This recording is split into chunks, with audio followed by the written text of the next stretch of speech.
Assalamualaikum warahmatullahi wabarakatuh.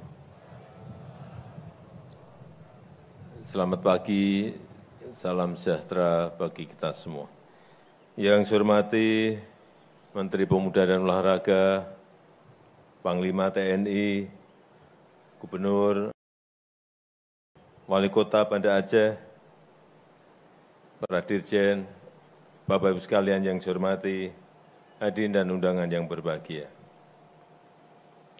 Dalam rangka mendukung pelaksanaan PON ke-21 di Aceh dan Sumatera Utara, sejak 2023 kita telah melaksanakan renovasi dan pembangunan venue-venue.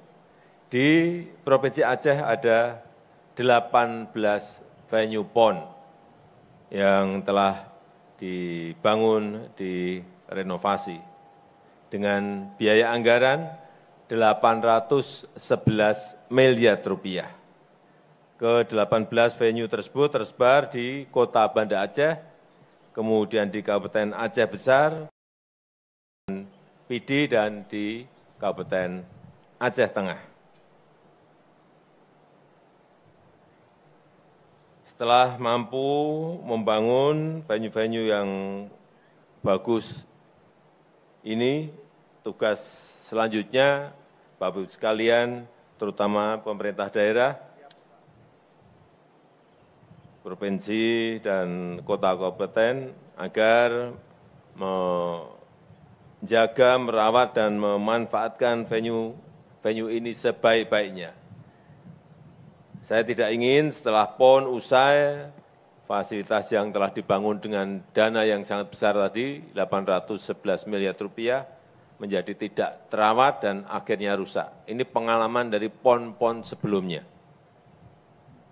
Karena itu sekali lagi, saya minta Pak Gubernur, para Bupati dan Wali Kota agar mengelola pemanfaatan fasilitas ini secara profesional agar terpelihara dengan baik dan dapat dimanfaatkan dalam jangka waktu yang panjang hingga puluhan tahun ke depan.